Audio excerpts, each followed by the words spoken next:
네, 여러분들의 참여 기다리고 있겠습니다. 첫 번째 시청자님은 전화 주셨어요. 만나보겠습니다. 안녕하세요, 시청자님. 안녕하세요. 네, 반갑습니다. 어떤 종목 사셨어요, 시청자님? 예, 진양제약이요. 네, 매수가가 얼마신가요? 3,920원에 20%입니다. 3,920원에 사셨고 20%요. 네. 언제쯤 들어가셨어요, 시청자님? 제가 주식을 잘 몰라서요. 네. 조금 안 오른 제약주를 좀 찾다 보니까 좀 이게 급등락이 없는 거를 제가 좀 많이 살펴보다가 네. 진양그룹 소속이라 좀 튼튼할 것 같아서 들어갔는데 제가 사실은 이 회사가 어떤 제약 회사인지 제가 잘 몰라요. 그래서 오늘 좀 앞으로 가져가도 되는 건지 네. 아니면은 종목을 갈아타야 되는지 좀 자세한 상담 좀 부탁드립니다. 알겠습니다. 시청자님 조심스럽게 말씀을 또 해주셨네요. 최근에 들어가신 거죠? 네. 알겠습니다. 일단은 진양그룹이라서 믿고 들어가긴 했는데 어떤 제약사인지 자세히 모르겠다라고 말씀해 주시네요. 저희와 함께 좀 차근차근 살펴보도록 하고요. 되도록이면 좀 좋은 전망이 나왔으면 좋겠습니다. 시청자님. 잠시만 기다려주시면 저희가 전략까지 짚어드릴게요. 네, 오늘 마감가부터 확인해 보도록 하겠습니다. 지금 진양제약 마감가는요, 4,000원대에서 마감이 됐죠. 0.37% 오르면서 4,080원에 마감가 형성됐습니다. 지금 시청자님 매수가 소폭 위에서 움직임 나타나고 있습니다. 과연 어떤 그룹인지, 어떤 제약사인지 자세하게 한번 짚어볼 텐데요.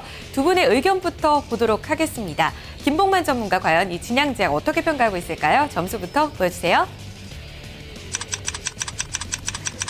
네, 지금 현재는 일단 시청자님 들어가신 지 얼마 안 되셨고 손실 구간은 아니신데요. 70점으로 평가되고 있습니다. 시청자님 조금은 기운 안심이 되시지 않을까 이런 생각이 듭니다. 항목별 점수로 한번 확인을 해보도록 할게요. 네, 펀더멘털 점수가 좋죠. 4점 나오고 있고요. 모멘텀과 차트, 매수 시기는 5점 만점에 3점으로 평가되고 있습니다. 네, 김봉만 전문가님. 예. 시작부터 좋은 것 같아요. 시청자님께서 좀 마음이 조마조마하실 수도 있을 것 같은데 펀더멘털이 일단 좋습니다. 잘 사신 걸까요? 예, 일단 종목 선택은 소형 개별주입니다만은 잘 하신 것 같습니다. 전체적으로 이제 기본적인 이제 그 펀더멘털을 점수를 제가 이제 많이 드렸는데요. 진양제약 같은 경우는 이따 제가 다시 설명드리겠습니다만은 3년 연속 흑자가 지금 이어지고 있고 외형 성장과 수익성 성장이 지속적으로 이루어지고 있습니다. 그리고 아울러서 동사 같은 경우는 지금 현재 작년 기준으로 했을 때 부채 비율이 25%이기 때문에 무차입 경영하는 기업입니다. 유보율이 900%가 넘고 그래서 기본적으로 펀더멘털이 상당히 양호한 그런 기업이기 때문에 좀 중기적으로 보셔도 크게 무리가 없을 것 같습니다. 네, 긍정적인 답변입니다. 일단은 재무 구조도 안전하고요. 대체로 펀더멘털도 3년 연속 흑자를 기록하고 있다라는 평가였습니다. 좀 더 자세하게 조금 후에 살펴보고요. 조윤석 과장의 의견까지 확인하겠습니다. 전체 점수부터 보여주세요. 네, 앞서서 김봉만 전문가의 의견을 이 펀더멘털 쪽에서 굉장히 긍정적이었다는 것에 초점을 맞추면서 70점으로 평가가 나왔는데요. 네, 비슷하죠. 60점으로 평가 나오고 있습니다. 항목별 점수를 한번 비교해 보겠습니다. 펀더멘털과 모멘텀, 차트, 매수 시기 모두 3점으로 평가되고 있습니다. 네, 조윤석 과장님, 펀더멘털에 있어서 조금 점수가 줄어들었습니다. 1점 정도 밀렸고요. 전체 평균 점수도 조금 부족해요. 어떤 점이 좀 차이가 있나요, 의견에서? 네, 시청자님이 말씀하신 대로 이 종목은 정말 중위험, 중수익 종목이라 말씀드릴 수 있을 것 같아요. 어떤 업종이나 어떤 종목이 성공하기 위해서는 레버리지라는 걸 써야 되고 효과적으로 자본을 사용해야 됩니다. 하지만 진양제약 내에서 재무제표가 안정하긴 하지만 그런 모습이 아직 보이지 않았기 때문에 재무구조 깔끔하기 때문에 3점 정도 드렸고요. 그 점이 조금 차이가 있었던 것 같습니다. 그 외에도 모멘텀이나 의료 쪽은 계속적으로 꾸준히 조금씩 성장하는 분야죠. 그래서 그 정도 달아서 3점. 나머지 차트나 여러 가지 매수 시기 자체도 정말 무리 없이 안전하게 진행하셨기 때문에 평이한 것보다 약간 좋은 점수 전체적으로 드렸습니다. 네, 평범하게 좋은 종목을 선택하기도 참 어려운데 그보다 더 좋은 점수 두 분 모두 의견을 모아주고 있습니다. 시청자님 안심하시면서 전략을 좀 들어보셔도 될 것 같습니다. 이번에는 항목별로 찬찬히 한번 짚어드리도록 할게요. 김봉만 전문가의 의견을 좀 더 자세하게 한번 들어볼 텐데요. 전문가님 앞서서 좀 극찬에 가까운 펀더멘털 쪽에서 긍정적인 평가를 해주셨습니다. 일단은 3년 연속 흑자가 계속해서 진행이 되고 있는 상황인데 올해 역시 실적이 어떻게 나오고 있는지 전망 좋은지 한번 짚어보도록 하고요. 올해 좀 기대를 해볼 만한 시장 모멘텀이라던가 긍정적인 모멘텀 있을까요? 자, 진양제약 자세히 한번 저희가 짚어보도록 하겠습니다. 진양제약 같은 경우는 이제 기본적으로 앞서 제가 3년 연속 그 영업 이익도 좋고 그다음에 외형 성장, 매출도 큰 폭은 아니지만 꾸준하게 증가를 했다라고 제가 이제 말씀드렸습니다. 금액은 뭐 매출 전체 비중은 뭐 400억 그 초반대입니다. 작년 기준으로 했을 때. 그러나 3년 연속 꾸준하게 증가를 했다는 것이 상당히 의미가 있다. 왜 그러냐면 제약주가 2년 전까지 정부의 그 뭐 리베이트 규제 완화 규제 그리고 뭐 쌍벌제 도입 상당히 제약 업종이 안 좋았습니다. 거기다가 워낙 저 약세까지 뭐 2, 3년 전까지 그래서 상당히 안 좋았음에도 불구하고 진양제약 같은 경우는 3년 연속 매출액 증가, 영업이익 증가 이러한 그 성장 속도를 보여줬다는 얘기죠. 뭐 영업이익도 지금 제약 업체들의 영업이익률이 한 10% 이상 되는 기업들이 그래 많지가 않은데 3년 연속 영업이익 10% 기록해줬고요. 올해는 또 전체적으로 이제 모멘텀 쪽은 이따 제가 이제 말씀드리겠습니다만은 뭐 신약 기대도 좀 예상이 된다 이렇게 볼 수 있겠고요. 자, 동사가 그동안 그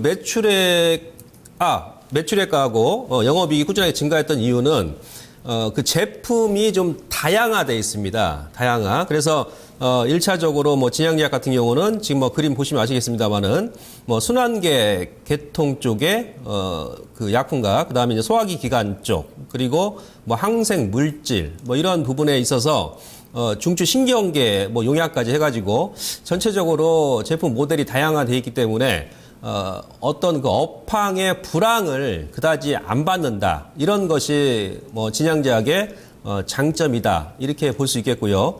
다음 그림 보시면은 앞서 제가 말씀드렸습니다만은 뭐니 하더라도 일단은 뭐 실적입니다. 뭐 제약주 같은 경우, 바이오주 같은 경우는 중간에 이제 재료가 나와서 단기 급등락 나오는 종목군들도 많이 있습니다만은 이왕이면은 이제 펀더멘탈이 뒷받침된 가운데에서 재료까지 나와준다라면은 금상첨화겠죠. 그래서 앞서 말씀드린 대로 자 진양제약의 수익성 지표 2011년도가 최저 바닥이었죠. 2년 연속 작년까지 꾸준하게 상승이 나오고 있고 그다음에 수익률 투자 수익률도 지금 2년 연속 상승이 나옵니다. 그러나 작년까지 좋았습니다만은 올해도 작년 대비해서 더 좋아질 것이다. 그러면은 지금 뭐 올해 내년까지도 꾸준하게 매출액 증가, 영업이익 증가 이렇게 볼 수 있겠습니다. 그래서 지금 현재 진양제약 같은 경우는 기본적으로 어떤 재료 부분을 빼더라도 펀더멘탈 대비, 그러니까 다른 재료를 다 빼고 일단 기본적 분석 대비해서 현재 시가총액이 480억 정도 되는데요. 올해 전체 실적 대비 하더라도 상당히 저평가다. 지금 퍼가 뭐 11배 정도 안팎밖에 안 되죠. 보통 우리가 바이오주, 그 다음에 또 이름 있는 제약주 같은 경우는 PER 자체가 막 20배, 어떤 거는 100배까지 갑니다. 그래서 진양제약은 기본적으로 상당히 저평가고, 그 다음에 이제 중요한 것이 이제 기술적인 분석을 제가 이따 또 해드리겠습니다만은 지금 현재 그림 보시는 것이 거래소 제약업종 전체 지수, 그러니까 전체 차트입니다. 월봉 차트인데요. 벌써 제약업종은 작년에 최고점, 2007년도 고점까지 갔다가 지금 1년 정도 눌림 주고 이번 달까지 조정인데요. 아마 다음 달 정도 되면은 제약주들도 기간 조정, 가격 조정을 받고 터닝이 나올 수 있는 그런 구간이다. 이렇게 볼 수 있겠습니다. 자, 모멘텀 측면에서는요. 앞서 일단 제가 기본적으로 실적을 상당히 좋게 말씀을 드렸습니다만은 동사 같은 경우는 또 작년에 이제 CTC 바이오하고 조류 치료제 발기부전증 치료제 이 두 제품을 공동 그 개발을 했죠. 그래서 올해 아마 연말 정도 가게 되면은 특히 이제 조류 치료제 같은 경우는 세계에서 두 번째로 제품 출시가 좀 가시화되지 않겠나. 왜냐하면 임상 3상이 끝났거든요. 그래서 이러한 재료가 있고 아울러서 이제 그 계량형 신약 이게 이제 그 고혈압 치료제인데요. 올메텍이란 제품도 출시 예정입니다. 그리고 최근에 이제 그 뭐 항우석 교수 얘기 나오고 특히 이제 조화제약 같은 경우도 그 복제 돼지 관련 재료가 나오면서 단기간에 급등이 한번 나왔었는데 진양제약 같은 경우도 이제 복제 돼지 얘기 또 나오면은 단기 이제 급등이 나올 수 있는 그런 또 재료를 보유를 하고 있습니다. 그래서 기본적으로 실적이 좋은 가운데에서 이런 그 신약 재료도 같이 더불어서 동사가 지금 보유하고 있기 때문에 향후의 주가 상승은 꾸준하게 좀 이루어지지 않겠나 이렇게 볼 수 있겠습니다. 네, 굉장히 안정적으로 좀 실적을 탄탄하게 쌓아온 기업이 아닐까 싶고요. 일단은 올해 예정되어 있는 신약 모멘텀도 기대가 되고 있는 부분입니다. 자, 그렇다면 앞서서 시청자님께서 제약주를 사고 싶은데 그렇게 크게 이전에 급등락이 없었던 종목으로 골랐다라고 말씀해 주셨습니다. 또 조윤석 과장께서도 중위험 중수익으로 알맞은 전략이다, 종목이다라고 말씀해 주셨는데요. 자, 다음 달부터 그렇다면 제약주의 전체적인 반등을 기대해 볼 수 있다면 이 종목 얼마까지 갈 수 있을까요? 자, 기술적으로 잠깐 차트를 보겠습니다. 지금 진양제약 같은 경우는 전체 발행 주수가 1,200만. 네, 기술적인 분석에 대해서 좀 더 자세하게 한번 살펴볼 텐데요. 앞서서 좀 차트를 살짝 엿봤었죠. 이 제약 전체적인 코스피 거래소 제약 지수가 계속해서 좀 조정을 받고 있다가 이달 들어서 조금씩 반등 구간에 있는 모습입니다. 과연 다음 달까지 계속 다음 달에 다시 한번 반등을 크게 나온다면 얼마까지 가져갈 수 있을지 제가 다시 한번 여쭤보도록 하겠습니다. 전문가님 가격 전략 주시죠. 자, 차트 잠깐 보시죠. 전체 발행 주식 수가 1,200만 주입니다. 그 중에서 지금 물량이 한 절반 정도, 한 40% 정도는 지금 묶여 있죠. 대주주하고 뭐 자사주, 비중 빼게 되면. 그러니까, 평상시에 이제 거래가 없어요. 오늘 같은 경우도, 뭐 4만 주 정도밖에 안 나왔죠. 이게 이제 단점이긴 합니다만은, 또 나중에 이제 주가가 움직일 때는 거래가 없기 때문에 또 무섭게 또 급등이 나올 수 있는 그런 또 장점이기도 합니다. 자, 지금 차트 보시면요. 일봉상으로는 지금 거래가 없는 가운데에서 지난달 고점을 3월달 고점을 돌파를 하고 있죠. 그러니까 전형적으로 이런 패턴은 이제 계단형 상승 패턴이죠. 계단형 상승 패턴이 우상향 꾸준하게 이렇게 올라가는 그런 패턴이고요.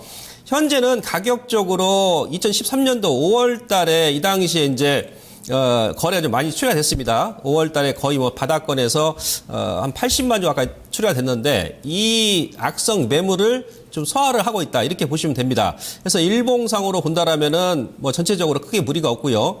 주가에 이제 중기적으로 우리가 중기로 볼 때는 월봉 보시는 거예요. 월봉 차트. 자, 월봉 차트 보시면 어떻습니까? 상당히 매력적이죠. 그러니까 2012년도에 벌써 이 종목도 누군가 일단 매집은 다 끝내놨습니다.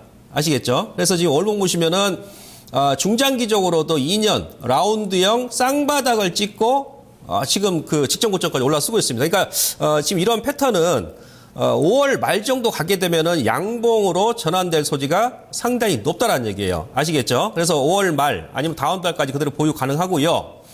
1차적인 목표가는 기본적으로 실적만 보더라도 최소 5,000원 이상까지 갈 거라 봅니다. 그래서 1차 목표가는 5,000원 설정해 놓으시고 그다음 아래쪽으로는 61선 지지 맥점이죠. 그러니까 3,700원이에요. 이 단가를 깨게 되면은 기업 문제가 없는데 단기 또는 시간이 걸릴 수 있기 때문에 하방 쪽은 3,700원 지지 맥점 보시고 목표가 5,000원 홀딩의 전략 제가 말씀드리도록 하겠습니다. 네, 5월 말 그리고 다음 달까지도 홀딩 전략 유효하겠습니다. 시청자님. 네네. 네, 좀 안심이 되셨어요? 아우, 너무 자세하게 해주셔서 정말 감사합니다. 네, 너무 잘 고르신 것 같아요, 시청자님. 그렇습니다. 고맙습니다. 네, 더 궁금하신 부분은 없으시고요? 네, 좀 기다려보도록 하겠습니다. 네. 갖고 가시다가 또 답답하시면 한 번 더 문의 주시면 좋을 것 같아요, 시청자님. 감사합니다. 수고하세요. 네, 수익 많이 내세요. 네. 네, 진양제약이었습니다. 두 분의 의견 다시 한번 정리해 보도록 하죠. 네, 앞서서 김봉만 전문가 투자 의견 보유였습니다. 목표가 5,000원, 손절가 3,700원 제시했고요. 조윤석 과장 역시 투자 의견은 보유입니다. 목표가 4,500원, 손절가는 3,800원으로 조금 타이트하게 잡고 있습니다. 네, 다음은 게시판 종목 살펴보도록 하겠습니다. 문자 참여해 주셨는데요. 7430님께서 문의를 주셨습니다. 사신 종목은요, LG전자입니다. 이 매수가가 7만 1,000원에 사셨고요. 비중이 적지는 않으신 것 같아요. 35% 들고 계신 상황입니다. 자, 향후 매도 타임 어디로 잡아야 될까요? 라고 남겨주셨는데요. 가격 전략 바로 한번 여쭤보도록 하겠습니다. 조윤석 과장님. 네, LG전자 아주 최근에 사신 것 같습니다. 7만 1,000원 정도라고 말씀하셨는데 조금 상당히 꼭지에 잡으셨어요. 물론 좀 문제가 있는 매매 패턴이었기 때문에 다음부터는 이런 매매를 좀 안 하시길 바라면서 말씀드리도록 하겠습니다. LG전자 수익을 가늠할 수 있는 지표가 2개가 있습니다. 바로 가전 분야, 또 하나가 있죠. 핸드폰 분야입니다. LG전자 과거 흐름을 보게 되면 스마트폰 이전 시대에는 바로 핸드폰 분야의 영향력이 상당히 강했었고요. 그 이후에는 가전 분야의 영업이익률 자체로 기업이 영속했다. 계속적으로 캐시 플로우가 나타났다. 이렇게 보시면 될 것 같아요. 근데 그 둘 중에 중요한 변화가 하나 생겼었죠. 바로 가전 분야였습니다. 무려 영업이익률이 1%에서 4%까지 엄청난 숫자로 뛰게 되면서 어닝 서프라이즈가 나왔었죠. 이 부분이 과연 계속될 수 있느냐 판단해 보셔야 될 것 같은데 저 개인적으로 좀 미지수라고 보고 있어요. 특히 메가 이벤트가 열리는 해에는 그 전년도의 4분기부터 시작해서 TV 수요가 많이 늘어나게 되어 있습니다. 1분기는 판매가 많이 되게 되어 있고요. 월드컵이 열리게 되어 있죠. 그렇기 때문에 그런 TV 수요가 상당히 좀 높아졌었던 것이 첫 번째. 두 번째는 바로 UHD TV 시장의 개화입니다. 올해 개화가 시작된다고 제가 계속 이 코너를 통해서도 말씀을 드렸는데 서서히 개화의 징조가 보이고 있죠. 영업이익률에 상당폭 도움이 됐다고 판단하고 있습니다. 그래서 외국인들이나 기관들이 강하게 좀 매수를 보였었는데 이런 부분들이 주가에 2분기, 3분기도 계속될 것이라 판단하기에는 조금은 무리가 있습니다. 그래서 전고점 부근 저치를 목표가로 좀 설정하시는 게 좋을 것 같고요. 특히 현재 올해 이익 대비 그리고 자본 구성상 BPS 보시게 되면 7만 원이 넘지 않습니다. 즉 BPS라는 것은 자산 구조가 영업이익을 계속적으로 낼 수 있고 또한 성장하는 주식이냐를 판단해 볼 수 있는 가장 기본적인 지표입니다. 그렇기 때문에 BPS를 넘어 있는 그런 수준까지 충분히 갈 수 있다고 보시면 될 것 같고요. 핸드폰 부분까지 만약에 개선이 된다면은 이 주식은 더욱더 성장을 하겠죠. 하지만 아직까지 그런 발견은 되지 않았기 때문에 향후 G3에 그런 플로우를 좀 보시고 나서 좀 대응하시는 게 좋을 것 같고요. 현재까지 기준으로 하게 되면은 전고점 수준이 적절한 목표가 설정이 아닌가 판단하고 있습니다. 네, 시청자님 조금 높은 가격대에서 들어갔다 이런 평가가 있으니까요. 전고점에서 빠져나오는 전략 한번 고민을 해보시기 바랍니다. LG전자 함께 살펴봤고요. 이어서 다음 시청자님 또 전화 주셨습니다. 안녕하세요, 시청자님. 네, 안녕하십니까. 네, 반갑습니다. 네. 어떤 종목 살펴드릴까요? 네오이즈 게임즈요. 네, 얼마에 사셨어요? 17,800원이요. 17,800원이요. 혹시 비중은 얼마나 담으셨나요? 한 50% 정도요.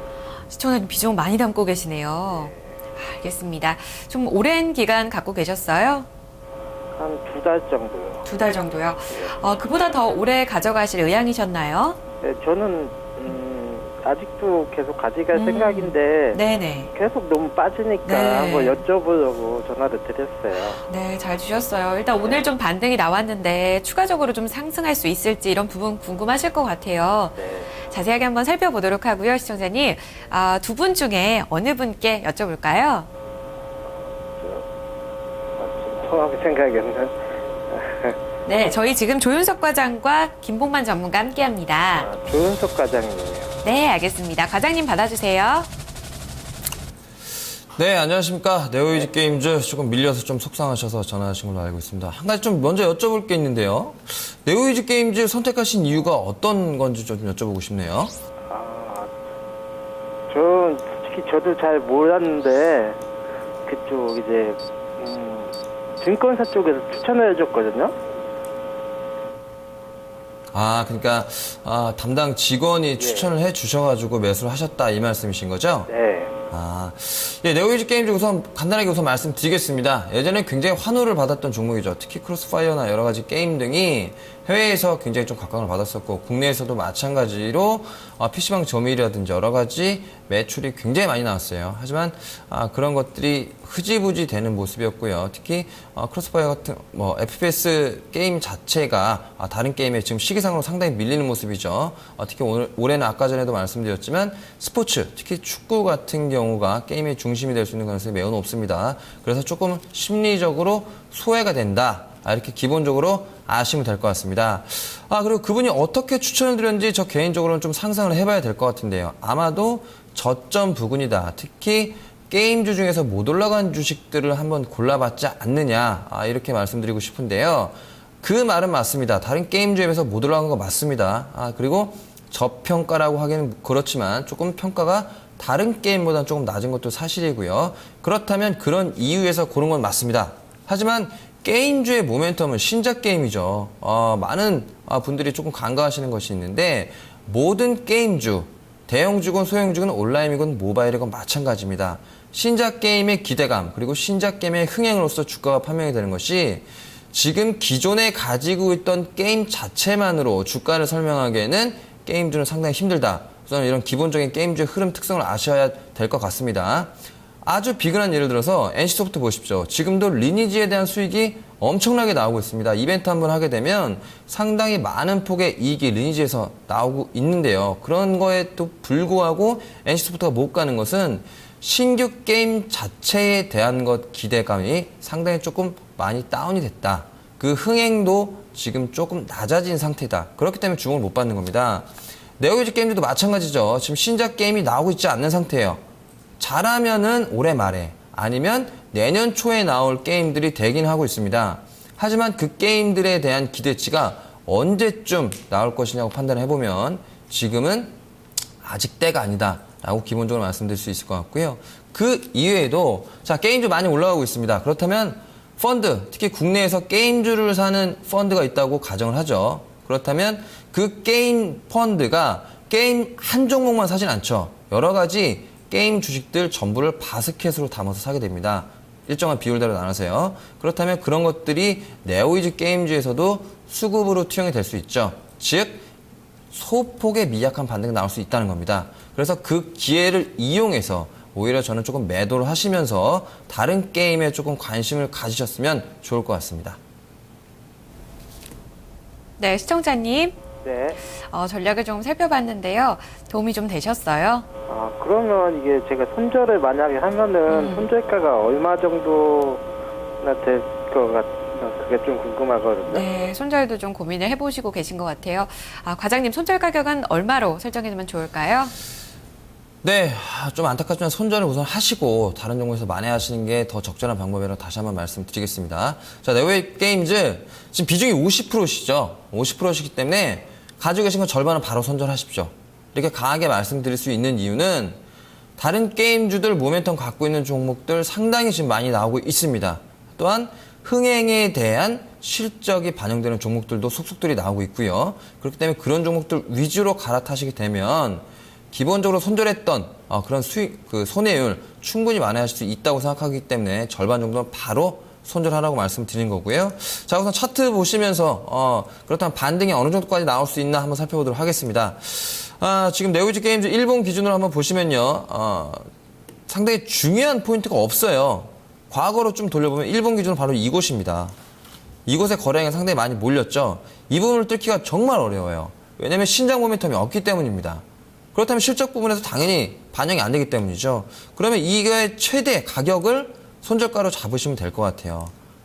바로 이 부분이죠. 그렇다면 가격이 이 정도 될 것 같습니다. 17,000원 정도 매입가에서 그래도 조금 낮은 가격입니다. 그래서 얼마 정도 전에 바로 반등을 했다가도 바로 밀린 부분이 바로 17,000원 부분이었어요. 이때가 바로 손절 타이밍이었습니다. 그래서 좀 놓친 건 좀 아쉽겠지만 우선 절반 정도는 바로 손절하시고 나머지 정도는 추가로 다른 종목을 분할 매수하실 때 타이밍이 왔을 때는 바로 손절하시고요. 또 운 좋게 다른 종목을 사시기 전에 가격이 17,000원 정도까지 오게 되면 그때 정도에는 마무리 지으시는 게 좋을 것 같습니다. 네, 시청자님. 네. 더 좋은 전망이 나왔으면 하는데 너무 아쉽네요. 이런 부분도 한번 참고를 해보시고 또 다른 종목으로 교체하실 경우에는 더 많은 수익 내시길 바라겠습니다. 네, 고맙습니다. 네, 고맙습니다, 시청자님. 네. 네, 네오위즈 게임즈였습니다. 1부 마지막 종목이었고요. 저희는 광고 보고 다시 이어갈게요.